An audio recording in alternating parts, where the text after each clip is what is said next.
Morning, everyone. I'll be reading from Ecclesiastes chapter 11, verse 7 through chapter 12, verse 8. Light is sweet, and it is pleasant for the eyes to see the sun. So, if a person lives many years, let him rejoice in them all. But let him remember that the days of darkness will be many. All that comes is vanity. Rejoice, O young man, in your youth, and let your heart cheer you in the days of your youth. Walk in the ways of your heart and the sight of your eyes. But know that for all these things God will bring you into judgment. Remove vexation from your heart and put away pain from your body, for youth and the dawn of life are vanity. Remember also your Creator in the days of your youth, before the evil days come and the years draw near, of which you will say, I have no pleasure in them. Before the sun and the light and the moon and the stars are darkened, and the clouds return after the rain. In the day when the keepers of the house tremble, and the strong men are bent, and the grinders cease because they are few, and those who look through the windows are dim, and the doors on the street are shut, when the sound of the grinding is low, and one rises up at the sound of a bird, and all the daughters of song are brought low. They are afraid also of what is high, and the terrors are in the way. The almond tree blossoms, the grasshopper drags itself along, and desires fail, because man is going to his eternal home, and the mourners go about the streets. Before the silver cord is snapped, or the golden bowl is broken, or the pitcher shattered at the fountain, or the wind or the wheel broken at the cistern. And the dust returns to the earth as it was, and the spirit returns to God who gave it. Vanity of vanities, says the preacher, all is vanity. You may be seated.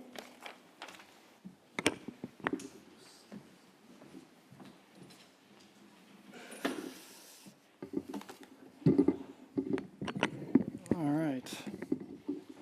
Well, again, good morning, everybody. It's always good to be with you guys and to look at God's Word together and the things that He has for us. As we're winding down the summer, we're winding down our time in Ecclesiastes.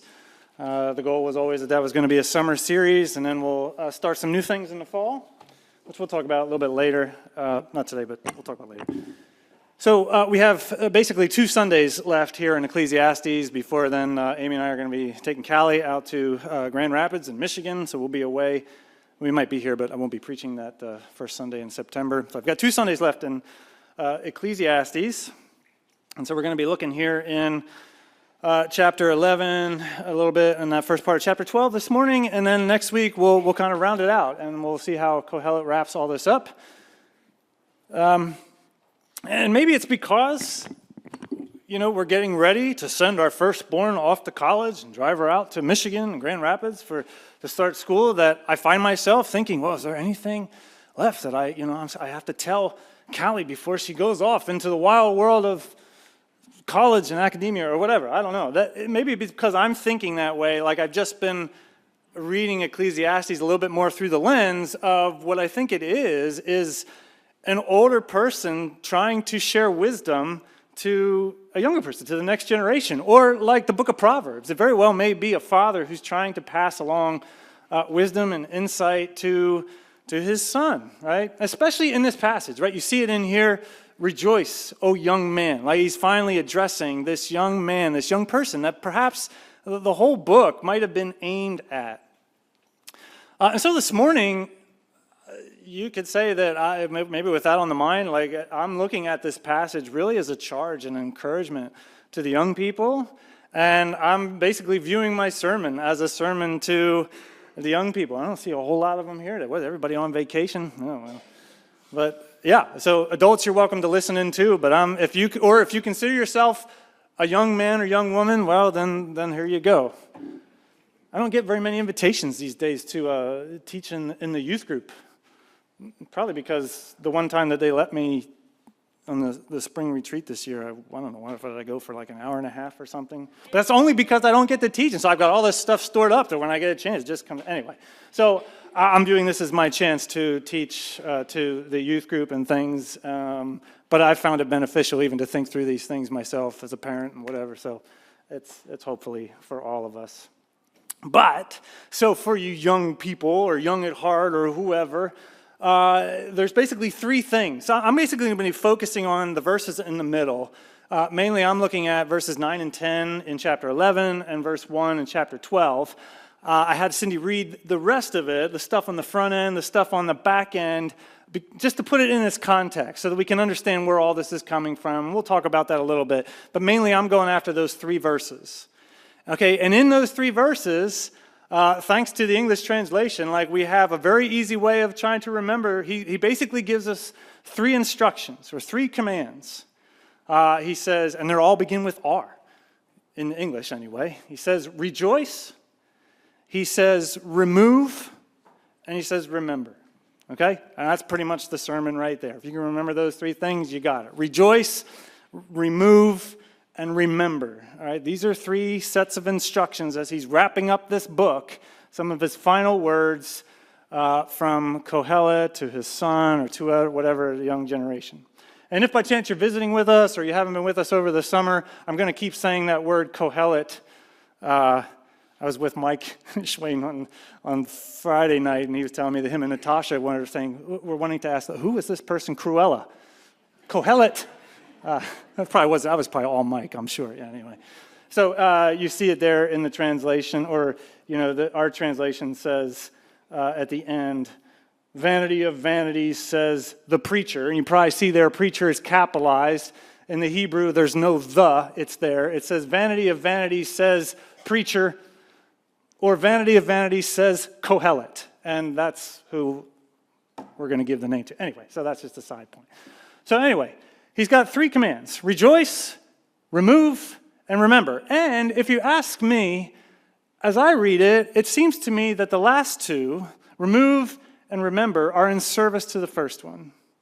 And if you ask me, his central point here is rejoice, O young man, in your youth. Or rejoice, O young woman. Rejoice, you young people, in your youth. And let your heart cheer you in the days of your youth. Walk in the ways of your heart and the sight of your eyes. All right? He's basically saying to you young people who are full of life, full of energy, hey, live it up.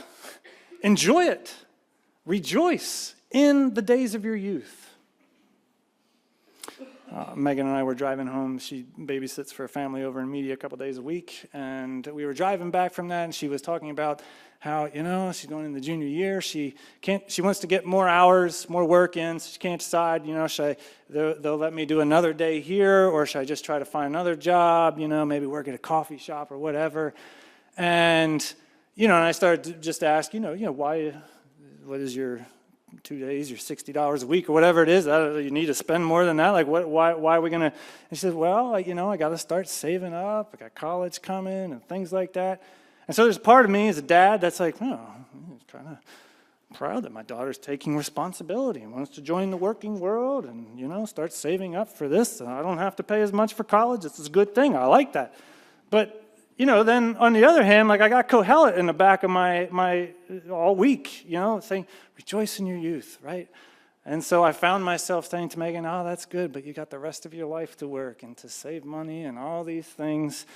So what's a job that you would actually enjoy doing and you could rejoice in or whatever? Is it more babysitting? Is it working in the coffee shop? What is it? Is it, I don't know, if she was like milking cows or tending animals on some farm somewhere? That sort of seems up your alley. I don't know. Anyway, so, but I think that's his central point here. Hey, look, rejoice in your youth.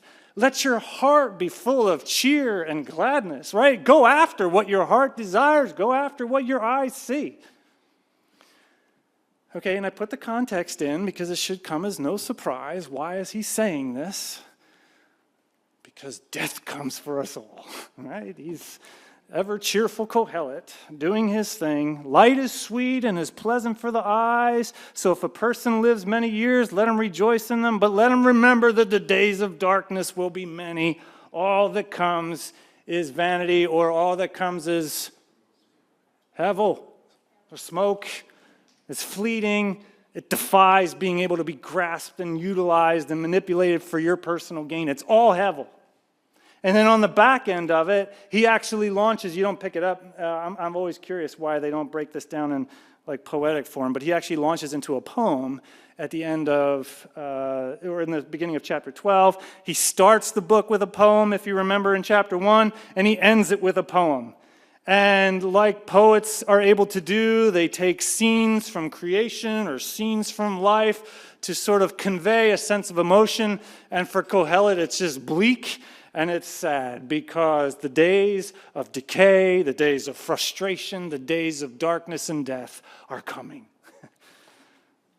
We had a funeral in here on Friday. Some of us were here for that as Dan and Gwen Muller were celebrating the life of Dan's mother. And I said it's an odd season to be giving a funeral message because I've just been saturated with Ecclesiastes all summer. And so I'm just going to give you what Ecclesiastes says. Better to go to a house of mourning than a house of feasting because this is where you're going to square up with the reality that's coming and the reality that is of death. My doctor was actually, so this will tell you how faithful I am to going to my doctor. I said my doctor is in the room here because he was. But apparently, like a year and a half ago, he moved on to some other place. I didn't even know he's no longer my doctor, but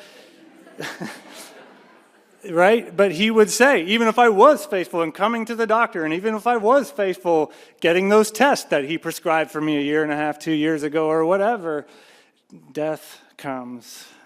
And so he uses these poetic forms and these poetic pictures to talk about just the sadness. In 12:1, and the years draw near of which you will say, I have no pleasure in them. Before the sun and the light and the moon and the stars are darkened and the clouds return with rain. In the day when the keepers of the house tremble and the strong men or the powerful cringe, because no matter how hard they've tried, no matter how faithful they've been going to the doctor and taking their medication or building up strength and wealth, yet they see death as this undefeated foe that looms and draws near. Right, or when the grinders of the corn, or when the workers cease, when they are afraid of terrors in verse 5, and the almond tree spurns or blossoms, and the grasshopper drags itself along, or more literally carries a heavy load, and desire fails because man is going to his eternal home, and the mourners come out in the streets. Or before decay comes, and the silver cord, verse 6, is snapped, and the golden bowl is broken, or the pitcher is shattered at the fountain, or the wheel broken at the cistern, and the dust returns to the earth, and the spirit returns to God who gave it. Vanity of vanities, or hevel of hevel, says Kohelet. All is hevel. Okay, Kohelet, we get it. We've been in this all summer. We understand. Yes, it's coming. And, okay, but see, here's the thing. Right? We've been having to be careful to say each time that he's not just trying to be a downer for downer's sake. He's not just being one of those, like when I was growing up, one of those emo, kids and musicians who walked around in all black and just like he is doing that, but it's more than that. He's wanting to give you that heavy, painful dose of reality, especially to this younger generation, so that you square up with that reality and you stop and just be a little bit more present in the moment that you have now, and you ask yourself some hard questions in life. What is it that I'm striving after? And what's the gain that's coming from that, given that all things end the way that they do? Or what is it that I'm chasing? What wind am I chasing after? Trying to find joy and happiness and fulfillment and contentment, all these sort of things, right? That's his goal. So you see that big picture and you come back, and here it is. So in your days of your youth, and while you got it, man, rejoice. Let your heart be glad. He even sort of goes in sort of pop psychology fashion and says, follow those desires of your heart, and the things that your eyes see are good. I mean, so much so that there's a long history of interpretation, throughout the church, even going all the way back to Jewish interpreters, where they struggle with this. It almost sounds like he's, hey, whatever, just do whatever. And we'll talk about that in a second. Or maybe this is occasion to mention, I don't know if it's a pet peeve or something that always, I'll read regularly. Things will come up in my news feed when I open my Internet Explorer, whatever, in my computer. All these, and there'll be an article. Top 10 reasons why young people are leaving the church. Millennials, Gen Z, or whatever. I'm always interested in that, so I click on it. And it's the same old thing. And some of it, legitimate stuff. They're disillusioned by the corruption, the failings, and the hypocrisy that they see in the church. Okay, that's fair. Church has as many people struggling with sin and temptation and struggle as any other institution, right? And so I get that, and we ought to be dealing with that. Or it'll talk about, maybe they perceive more judgment and division than the love of Christ, and there's calls to unity, and all that sort of thing. Okay, right? There's things to talk about there, but that might be fair. And then usually, inevitably, and somewhere in the list, there's this other one that, because they view Christianity with all of its rules and regulations and all of its strict dogma as just this, downer, wet blanket, killjoy, the straitjacket that just restricts any joy that you might have in life. And that one gets at me. It's almost as if there's this mentality out there that God is most pleased with us when we are walking around, like monks, secluded away in monasteries with their scratchy brown robes, walking around with their weird haircuts and in silence, prayer, eating cold oatmeal and porridge, whatever. That's the stuff that God looks at. Oh, I look at my faithful servants, right? It's bad theology, if you ask me. I'll confess there's something that I don't know really, something I'm learning about myself that I don't know what I think about it, but of late I'm kind of saddened by it. We had 3 girls early on in our marriage and life, and our beautiful little princesses, normal, healthy, mild-mannered. Kate was a little crazy, but other than that, they were easygoing. Man, we had it easy as parents. Our 3 little princesses. And, I would occasionally go to people's homes or at church where there would be these strange things called little boys. I don't know how you guys do it. Anyway, right, where it'd just be like a tear through the house. And there's like this whole nother energy level. I don't know what it is. And many times I would be on the drive home just thankful for our little girls. and then God in his wisdom later in life, when Amy and I were much older and more tired, decided to bring Georgia and Jeffrey into our life. And Jeffrey is crazy. He literally would, from the moment he wakes up to the moment he goes to bed, he would be running around and jumping and doing crazy things, and whatever he could, he'll stop to eat quite often just to get up enough energy to boom, just go right back at it again. And Georgia and Jeffrey are so close to age that it's like kinetic energy, where they're bouncing off of each other and they're amplifying each other, right? So Jeffrey's getting all crazy, and then Georgia, whoa, this looks fun, and she's matching it, and Jeffrey's not going to be outdone, so he amps it up a little bit, and off they go.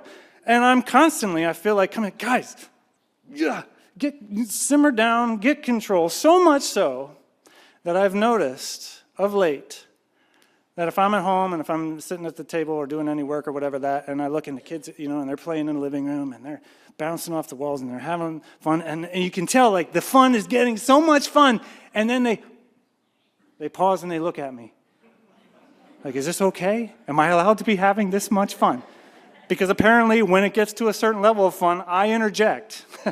I don't know what I think about that. I have to pray through that. But sometimes I think that, that we have this mentality that if I'm having a whole lot of fun in life, like I wonder, is God okay with this? That I'm having fun and I'm enjoying his creation and delighting in all these things? Or does he prefer that I become a little bit more monkish, or whatever, and that's where... And you just want to remind us, especially you young people, who are often told these narratives apparently about what Christianity is. Man, the Bible and the Christian faith was always wildly unique, especially among the ancient religions, in its persistent claim that God actually cares about you And more than just cares about you, he cares about the life that he has given to you. And he wants your life genuinely to be filled with joy and delight and things that just make you spontaneously cry out with thanksgiving. Right? This is his heart. Like, that was just a foreign concept in the ancient world. The gods didn't care about the people until it was time for them to do something for them. But this God, from the beginning to the end, is a God who cares and who has fashioned this wonderful life in creation. And that's another one of my pet peeves. I'm trying not to turn this sermon into a pet peeve. But man, Genesis 1 and 2, some of the most beautiful, poetic passages in Scripture. I love it. And I hate that sometimes it just gets reduced to this sterile, scientific explanation of how the cosmos came into being, right? It is that in a way, but it's so much more than that, right? It's this powerful, visual, poetic description of God wrestling from the chaotic void, this beautiful home with skies and hills and streams and meadows, and trees, full of fruit that's good to eat. And then he's like filling this place with, all these fun animals and birds in the air and fish in the sea. And then his crowning achievement. Or before we even get there, right? Like after each day, what is God saying? Oh, this is good. Yeah, this is real good. Oh, this is good stuff. And then, man, on day 7, he puts his crowning achievement in his creation. He puts men and women in that creation. And actually, you could say, I think you could argue that the pinnacle of the creation story is the Sabbath day, where he enters into his royal rest, which, as you read it and you read into chapter 2, you start to realize this isn't just the creation of a cosmos. This is a creation of God's garden sanctuary, where he intended to dwell with his people in this fitting home that was full of joy and delight and pleasure. Which, by the way, is exactly how the Bible ends, doesn't it? God's dwelling place is man in this restored, beautiful creation. And when the book ends are telling you the same thing, it's probably a good indication that everything in between in some way is related to this. Right? This beautiful picture that God intends for us to, enjoy what he's given. On and on I could go, man. We could go throughout the scriptures. You could look at, when God is giving the law and he's giving instructions to his people about what it means to live as his people and be participants in his work of redeeming and gathering up the nations again. And as he's giving them laws about, hey, don't do this, make sure you don't oppress, this, that, and the other. And then he's also saying, hey, and I want you, as part of the law, to regularly have feasts and parties, celebrations. Celebration is not like the way we do celebrations, not just a nice little gathering where we come for the evening and have fun and talk and then we go home or whatever. No, we're talking like week-long celebrations where literally as part of the law in Deuteronomy, he says, be joyful at your festival. You, your sons, your daughters, your female and male servants, your Levites, the foreigners, the fatherless, the widows. For 7 days celebrate the festival to the Lord your God at the place the Lord will choose. For the Lord your God will bless you in all your harvest and the work of your hands, and your joy will be complete. Oh, man, or you come into the New Testament and you see Jesus, who, he's going about doing the work that God gave him to do, and he's also fishing with his friends. He's going to dinner parties of some of the most notorious sinners all throughout Israel, so much so that he's getting a reputation among the super spiritual. Oh, this Jesus who's a drunkard and a glutton. Right? This Jesus who never mind. I'm not going to say coming out party because that has all sort of weird connotations in today's culture. But the first miracle where he's just saying to them, I don't know if my time's not right, but what is it? He's at one of those week-long festivals, a marriage ceremony.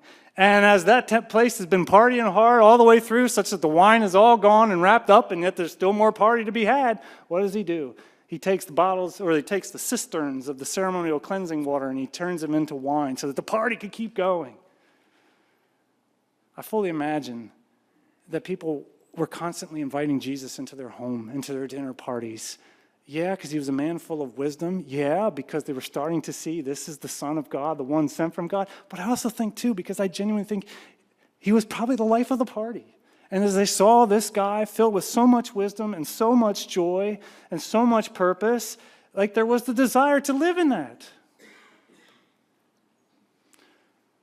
I feel like I'm sounding like Joel Osteen here this morning, and some of you are like, oh, here we go. Kohelet is giving me carte blanche to do this, to say that it is God's desire that you would rejoice in what he has given to you, right? Or dare we say, like John Piper would say, God is most glorified in us when we are most delighted and satisfied in him. And part of being delighted and satisfied in him is relating with him and who he is, but also receiving with joy and thanksgiving the creation, the life that he's given to us. So I think that's Kohelet's main interest for the young people. Man, rejoice. Before all those days of darkness and decay come, and you have the opportunity, rejoice. Whoa, geez, spent too much time on the rejoicing part. That's okay. So then the other two, remove. All right, he says there in verse 10, remove vexation from your heart. What does that mean, remove vexation? Actually, the word could simply just mean frustration. Remove frustration from your heart. In which some of you young people are saying, have you ever met my parents? Not my girls, but some of you probably saying, have you ever met my parents? Are you saying to remove frustration from my life? I have the right to tune out my parents, or I tune out these toxic people that are making life full of frustration for me.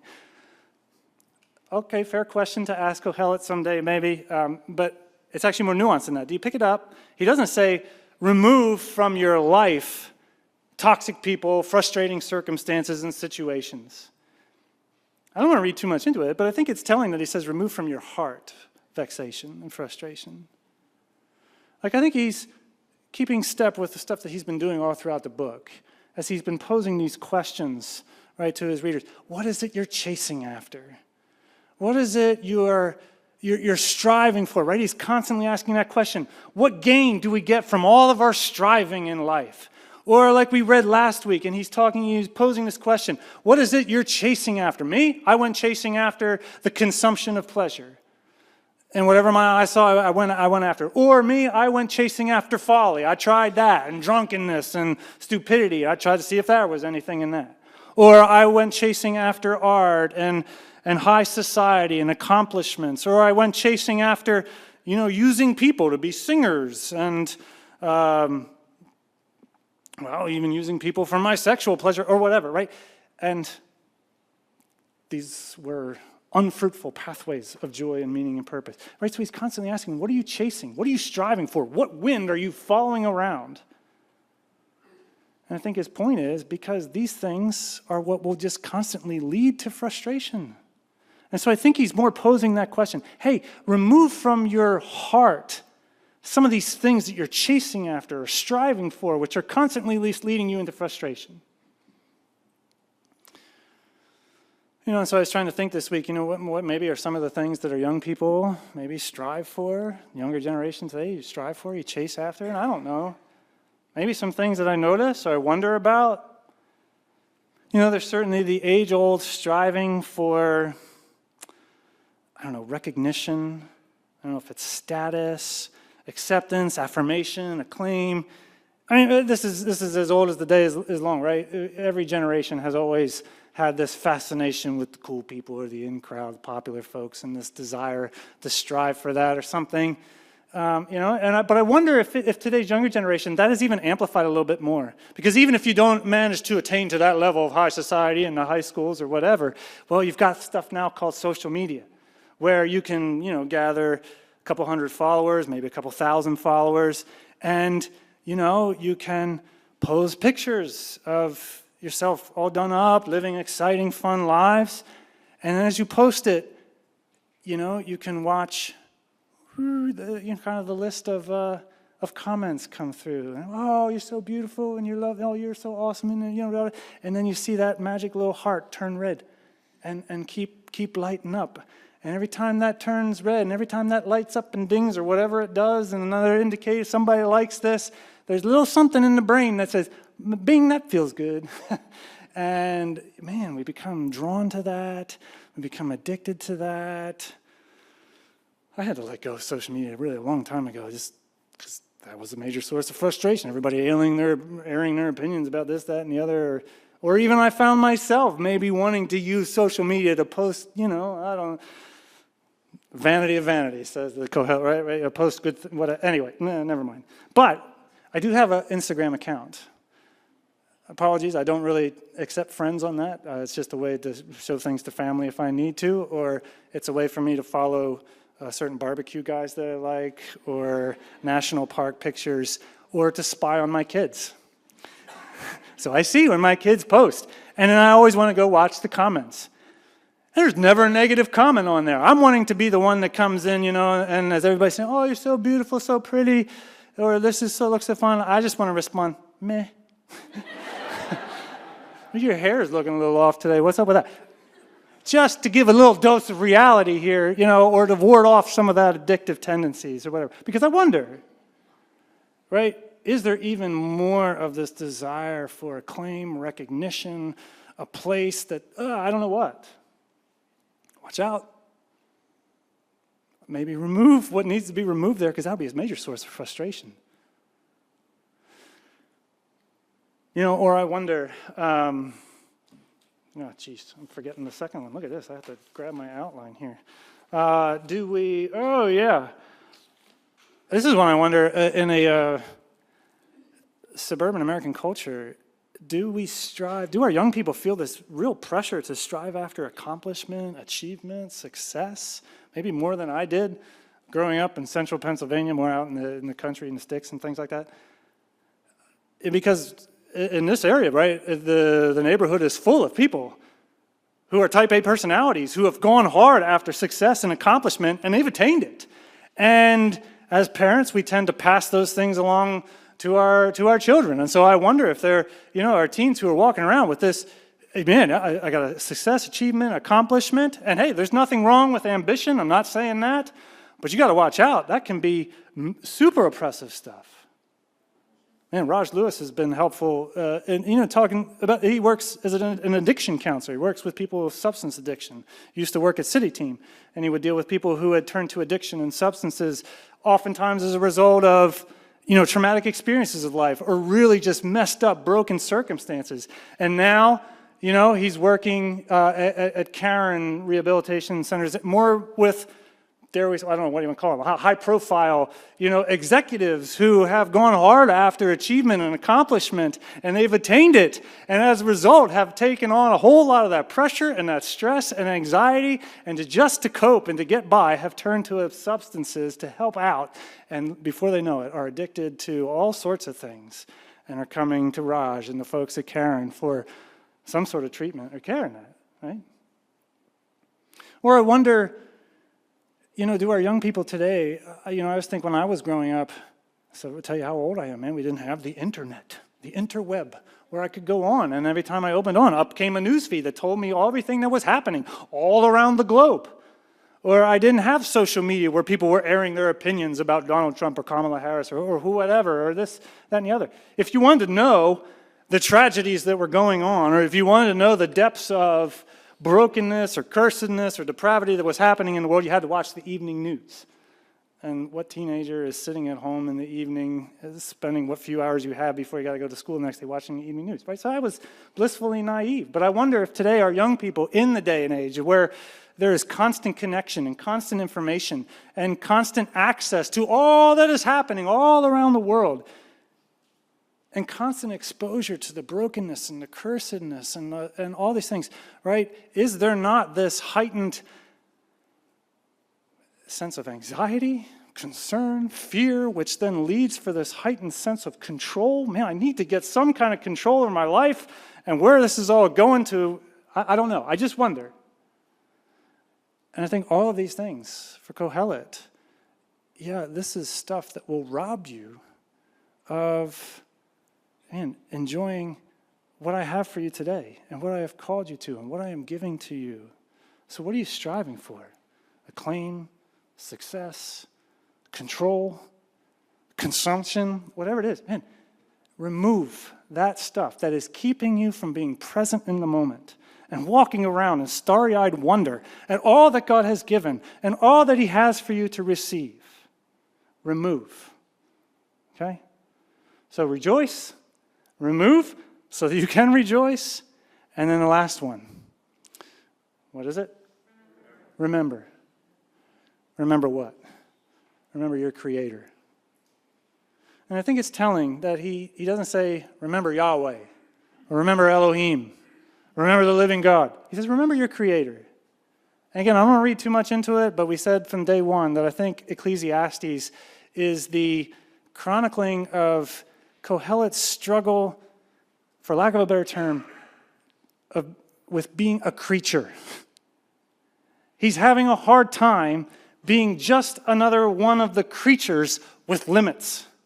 He's having a hard time being a creature who doesn't have that God-like control over life and over creation. He's struggling with being a creature who cannot grab hold of life and manipulate it and use it for his gain and for his profit and for the fulfillment of all of his desires and dreams and expectations. And this is why I keep saying, it's hevel, it's smoke, I can't grab it. And he's wrestling with that. So here he's saying, as he's coming around to the end, remember your Creator. Remember you are a creature, essentially, with limits. You are not the Creator. You're a creature who has limits. You have constraints. You have things of necessity, right? So if you just live constantly in pursuit of this, that, and the other with no regard for your Creator and your creatureliness, and you forsake all those restraints and the calling maybe that God has for you, it won't go well.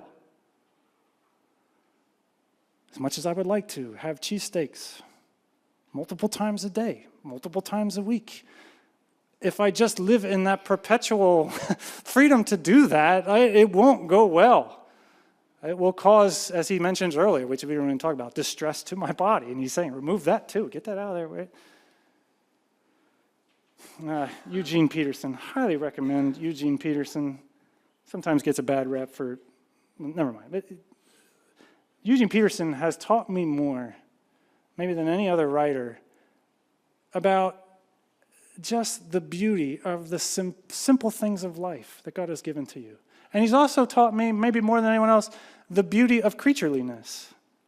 And he writes in one of his books, he says, look, he's talking about freedom and necessity, and he says, if we slight necessity, our so-called freedom is nothing but blundering and flailing about, maiming ourselves and others, whether morally or physically, usually both. He says, if we slight freedom, submitting passively to necessity, we become sluggish. We forfeit the unique particularity of our humanness, and we sink into the parasitic state of the consumer and spectator. He says it is only by taking our place seriously as a creature, studying its nature, familiarizing ourselves with its conditions, learning the texture and the feel of this place where we work and play, eat and sleep, that we begin to acquire firsthand experience in the realities of freedom and necessity, and learn that they are both gifts of God, that each is equally good, and that there can be no shrinking of either. And I think this is Kohelet's goal here.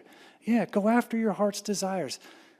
Remove vexation and frustration, but remember your Creator. Remember you're a creature who has more freedom than any other creature throughout his creation, but yet has limits and restraints and works of necessity and sense of calling that God is calling you to. Remember that, and it will go well for you.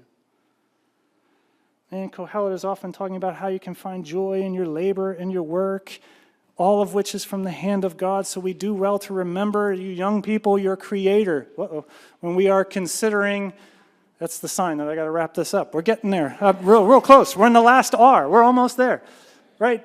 Remember your Creator as you're thinking about careers and occupations, right? Remember, bring him into that. Pray that stuff through. Or remember your Creator when you wake up in the morning with all of your dreams and desires and expectations. Before you launch headlong into it, hey, just stop and pray as Jesus taught us to pray. Hey, your kingdom come, your will be done on earth as it is in heaven. And give me bread that I need to live into it. Mold my heart. Make my heart more like your desires your intentions than the desires of the world, which are running after, striving after this, chasing after the other, and more, we're finding the statistics that it isn't working. It's just leading to more and more anxiety, mental disorders, and all these sorts of things, right? Remember your Creator. Bring your desires, your dreams before Him, the things that your heart longs for, and bring Him into that. Or, as he writes, even in caution there, remember, as you rejoice, remember God will hold you to account for all these things. Or, as Scripture would say over and over, remember that over atop even your desires and dreams or expectations is the creaturely call to love God above all things, to love your neighbor the way you love yourself, right? So as you go after your dreams and your desires and all that your heart sees and all that your eyes see and your heart desires, remember none of that gives you license to violate the law of love of God and the love of your neighbor. And then for all these things, God will hold you to account, for sure. So rejoice. Remove frustration, vexation, unnecessarily. And remember your Creator. Remember your position. Remember your creatureliness. And we got to close it this way. Hopefully, even you young people have learned here that it doesn't matter where we are in Scripture. All Scripture has to point us to Christ as the epicenter of this. And so I was thinking about this week, how does Christ relate to this?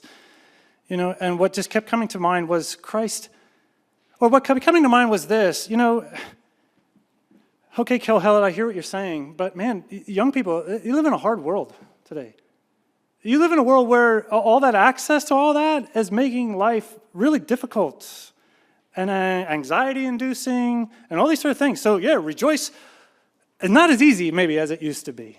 Or removing frustration. In fact, yeah, maybe not as easy. Or just remembering your Creator. Okay, that's good, but not always just easy. And so that's when, then the mind goes to Jesus, who, among so many other things, offers himself as the help to that.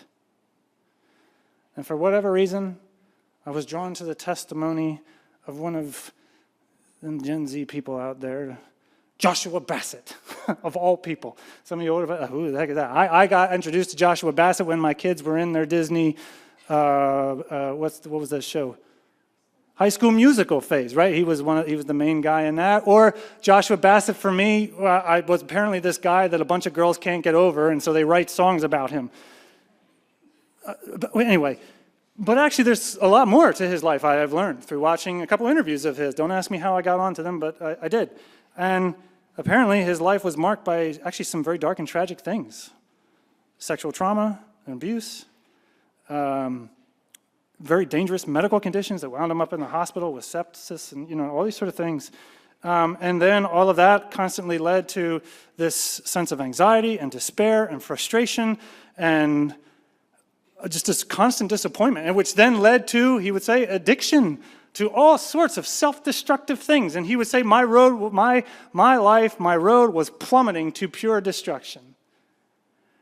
And then, for reasons unbeknown to himself, Jesus forced his way in.